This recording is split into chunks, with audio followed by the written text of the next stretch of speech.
Chapter 20. Oenanthe crocata. Tom wakes up slowly, lying on several cushions. It seems to be night. The place is very dark and colourful dots shine far away in the sky. There's a sweet scent in the air. Perhaps there's incense nearby. His eyes adjust to the dim light of the environment. He's on some kind of terrace. Just to the right, there's a small staircase leading down. A little ahead, a low-legged table with more cushions instead of chairs, and some plants emitting a bluish fluorescence. Thomas begins to look at the constructions around him, but hears the footsteps of the other Tom climbing the stairs. He greets him with a nod and nestles into the cushions by the table. With his drink in hand and a smile, he turns to the real Tom. Congratulations on getting rid of the Chantenine. It was quite an achievement. The compliment seems genuine. Even the smile is more natural, not as strange as usual. It's true. I was at the schoolyard trying to trap it. What happened? I don't really remember much after I started the spell. His mind is foggy. The memories of the conflict are imprecise. You managed to trap the beast with the enchantment Temulo gave you, but it almost killed you. He remembers the pain and coughing up buckets of blood. His dream body shudders. I don't want to downplay your accomplishment, but you need to improve a lot. That Shantanin was one of the weak ones. He starts speaking more seriously. And it went into the fight carelessly, underestimating you. It even laughed at your face. The mage also laughs. If it had fought with everything from the start, you would have definitely died. And why would it do that? Tom asks, wondering if he's such a bad mage that even a monster doesn't respect him. I think I already mentioned, didn't I? He puts his hand on his chin, thinking. It probably wanted you to become a better mage, to make you more appetizing. Not to mention, Car's blessing is famous for making people lucky. So, that must have helped you quite a bit. He takes a big gulp from his glass. I see. And my friends? Are they okay? He's more worried about them than himself. After all, he's there talking with the mage, so his situation can't be that bad. Yes, they are. I think they are. I know as much as you do. He laughs at the situation. You should be worried about yourself. After all, your body is a wreck. I don't think you're just sleeping right now. The mage seems a little concerned. I just hope they're okay. As for me, there's nothing I can do, so why worry? He's just happy he doesn't feel any pain in his dream. That's one way to look at it.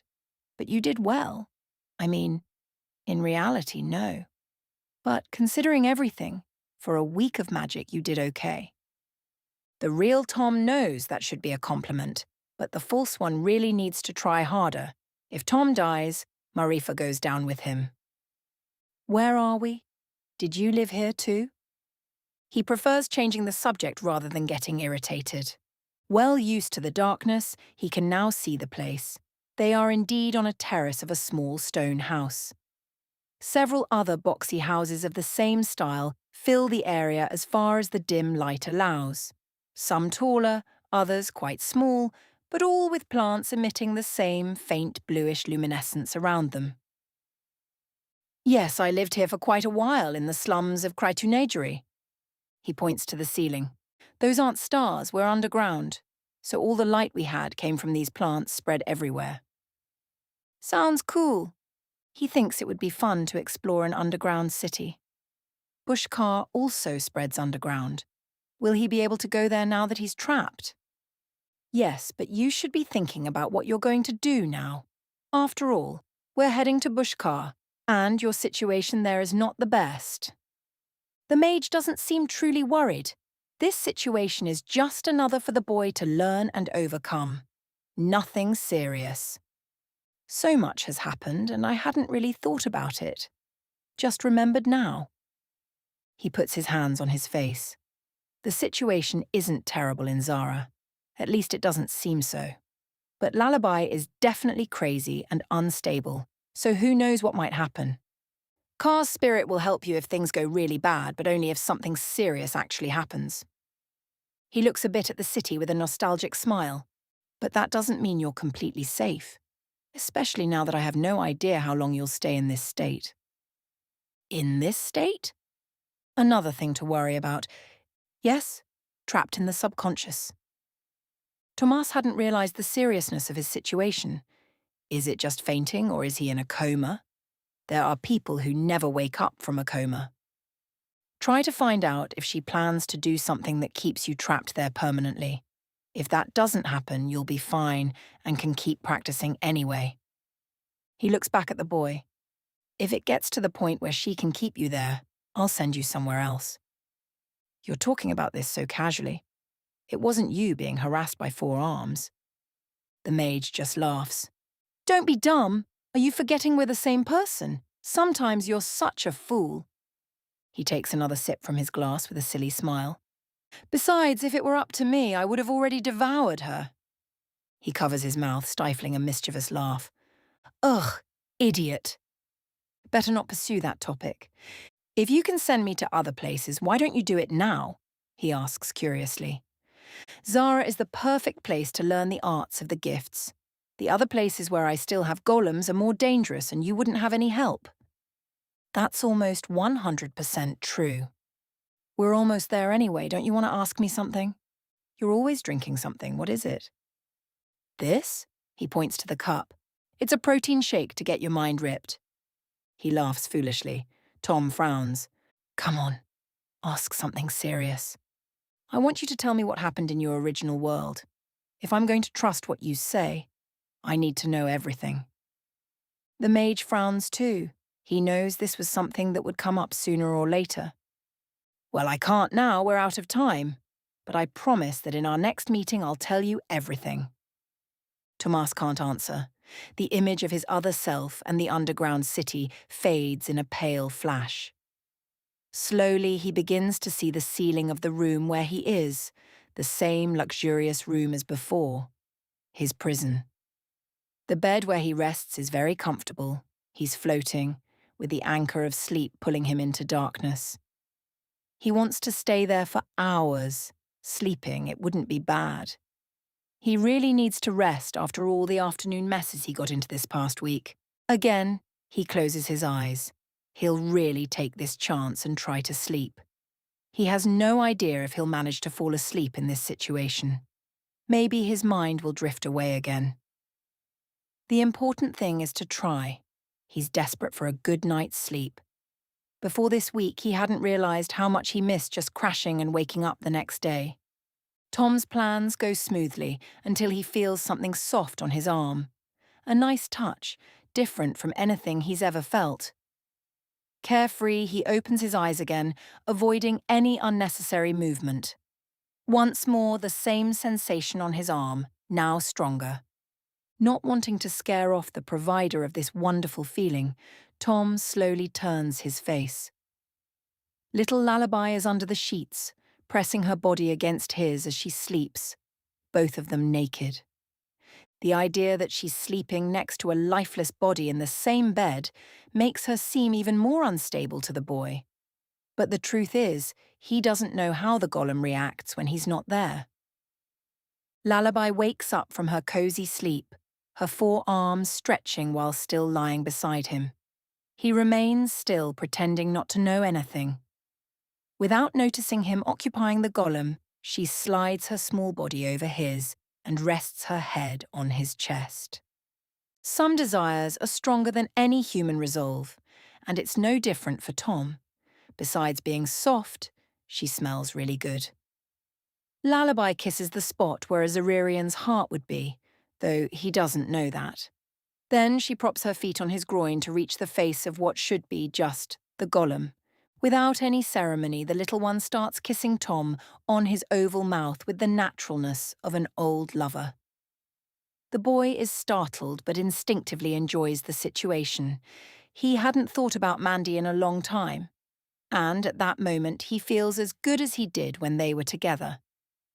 Lullaby intensifies her lust. He doesn't notice until his body is trapped in place by the small one's 4 arms, but in a good way. How long are you going to pretend? No kiss that good doesn't have an owner. Her smile is beautiful.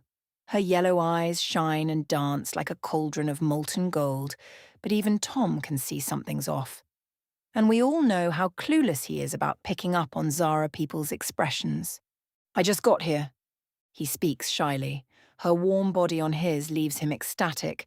How could it not? He doesn't even realize when his hand lands on her waist, caressing the small one's voluptuous curves. Lullaby doesn't give him the chance to say anything else or get out of bed. She kisses him again, and he enjoys every second. Tom's mind feels like a broken washing machine, spinning madly and jumping all over the place. He thinks about Lullaby, Mandy, Trat, and even Susie at one point. He likes what he's doing, but it doesn't seem right. The little one stays on top of Tomas, looking at him excitedly, her naked body fully exposed. The scene intrigues him as much as it excites him. Lullaby's body is very close to that of a human woman. Only the joints of her arms make her torso slightly broader. His body involuntarily presses too much against hers, which fills her with pride. While admiring her small but great beauty, Tomas notices that her lower arms are a bit smaller and more delicate in comparison. Her breasts are large for her size, firm, and thankfully only 2. Nothing about her displeases him, on the contrary, like the mage, he wants to devour her, but he stays still. Lullaby, still smiling, starts speaking, a bit intrigued. What's the problem? I know you like what you see. She runs her hands over the boy's static body. It's not that, just… No. Actually it is, but he manages to be stronger. Victory. Tom doesn't feel like himself while inhabiting the golem, and he narrowly avoided going further. It's okay, Tom. I don't want to force you into anything. She moves closer to his face and whispers softly in his small ear. But it's not like you haven't tasted it already. She gives a wicked smile and kisses his cheek. Tomas feels a bit confused by what she says. Lullaby doesn't seem to be referring to the earlier kiss, so it must be something else. But could it be something else? The logistics don't seem right. Lullaby gets off Tom and, with a few hops, leaves the huge bed. She grabs a set of clothes from a nearby armchair and starts getting dressed. Something in how she left the bed reminds the boy of his sister, and that takes away part of his frustration at not having continued the intimacy. Once dressed, his captor points to the place where he can choose some clothes to wear and leaves the room, saying she'll be right back. Tomas didn't want to get out of bed. He needs time to process what just happened there. After all, he almost followed in Captain Shepherd's footsteps. Complicated, because he also wants to go back to sleep. He turns to one side and then to the other, thinking it would be worse if he's still lying there when she returns. So he gets up and goes to the indicated wardrobe. All the clothes stored are of high quality. You can see it in the tailoring. Also, none of them are for someone with 4 arms, so Lullaby must have prepared them exclusively for him. He dresses in what he thinks looks good. He doesn't know what the local fashion is like. Lullaby returns to the room shortly after. She also changed. She's wearing loose, extremely white clothes, resembling a kimono, but rigid in her torso like a baby pink corset. Without the kimono over it, it would be very seductive. Her upper arms are cuffed in front of her body. The shackles are ornate and very beautiful. They don't seem to really restrain her. If she wanted to free herself, it would be easy. Her other pair of arms are also cuffed similarly but behind her back. Her hair is tied into 2 large braids, each passing down one side of her face, and a white and pink crown, made of something similar to ivory, rests on her head, floating. Tom is speechless seeing her dressed like that, a mix of admiration and amazement, the true divine form inhabiting a mortal body. Lullaby smiles at him. Unlike him, she can read his expressions perfectly. Like it?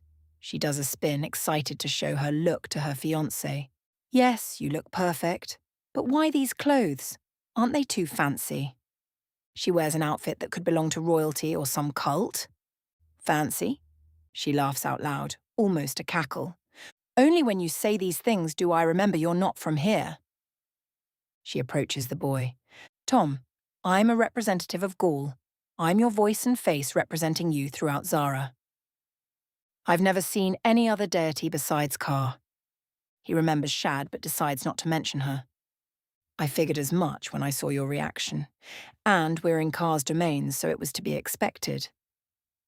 Lullaby notices that the shackles she wears have piqued the boy's curiosity, so she raises her arms, bringing them toward him. Gaul is a sweet and shy deity. She touches Tom's face with her small hands. At the beginning of time, because of her innocence, she was imprisoned by Darif, who envied her talents. She gives him a soft kiss on the lips. But Gaul is so great that even with her arms bound, she killed Darif. However, with the oppressive deity dead, the only way to remove these shackles was also gone. She looks at the shackles respectfully. Interesting. But she's a deity. Why couldn't she break free? He asks, curious. Darif was also a deity, one of the 11 that existed in Zara in ancient times. She walks around him and hugs him from behind. She was known for giving her gifts through pain and torture, so imprisoning people was her specialty. She slips under his arm and rests her face just above Tomas's belly. That's where she can reach. Today's Zara was only possible because of Gaul. The boy finds that interesting, so deities aren't eternal. The downside is, you need one goddess to kill another. And isn't it uncomfortable to stay like that all the time? She steps back and smiles, then 2 pairs of golden arms appear over her bound ones. Gaul never needed to get rid of the shackles, and neither do I. She undoes the spell. Of course, they're just ceremonial, so I don't need to wear them all the time. And what's going to happen now? He wants to know his fate. After all, he's the one who's bound here. I'll leave you in a classroom where they'll teach you the basics. Temulo told me you still don't understand our written language well. Then I must continue with my duties. Tom's not very excited, but as the mage had said, the day won't be wasted. Maybe he can train some enchantment later, or study books once he learns to read. Lullaby motions for him to follow her, and the 2 of them, plus some guards, walk down the corridor until they reach a large hall where a gigantic statue of Ka occupies its center. All the building's floors can admire the monument's grandeur. The enormous statue depicts Ka in faithful detail, being the most accurate representation of what he had seen on his first day in Zara. The monument portrays the deity with a more human air, sitting on a stone reading a book. Her sheathed sword rests on her thighs along with her crown, held securely on her legs by her second pair of arms. A very different Ka from what Tom is used to, so real that he wouldn't be surprised if the statue started moving. Lullaby doesn't waste a second admiring the monument, so Thomas has to hurry to catch up. The place looks like a library, for everywhere he looks there are books and more books. After descending a few flights of stairs and crossing the hall, they reach a wide corridor lit by several windows. The girl stops by a door, indicating that this is where he stays. Tom, you'll spend the day in this class. When you're released, someone will come get you. If I manage to finish everything I need, I'll come here myself. She doesn't approach the boy, just bows and heads toward the hall with her guards following. Tom stays there in the corridor watching Lullaby walk away. She knows how to carry herself when necessary. Some people walk near them, so this more discreet behavior must be necessary. The boy turns his attention to his situation. Maybe it's possible to jump out one of the windows and escape. He approaches the window right in front of the door. A large, well-kept and busy garden surrounds the place, and further away, the city of Bushkar, with its unmistakable silhouette. He must be in the same region as Temulo's house, so if he wants to escape, now's the time. It might even be possible. However, he gives up on the idea and enters the classroom. He knows it's not that simple. The bracelet he wears made that very clear.